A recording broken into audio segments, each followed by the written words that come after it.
Tembak mati WNA, jagal beringas OPM Mimika dikirim ke neraka.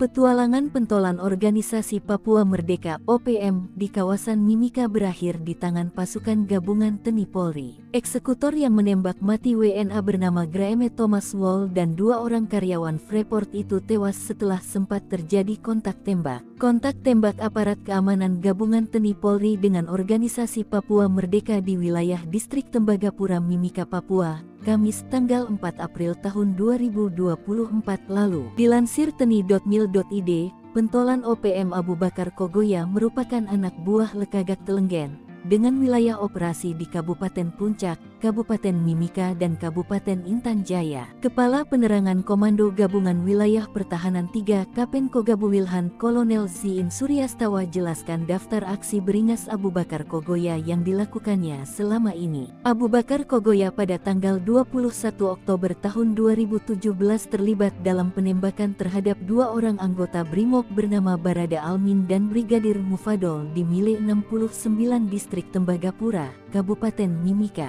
Rupanya aksi tersebut diulangi lagi oleh Abu Bakar di lokasi yang sama pada tanggal 14 November tahun 2017. Selanjutnya, pada tanggal 30 Maret tahun 2020, Abu Bakar terlibat kembali dalam penembakan warga negara asing WNA bernama Graeme Thomas Wall sehingga meninggal dunia dan 2 orang karyawan mengalami luka tembak.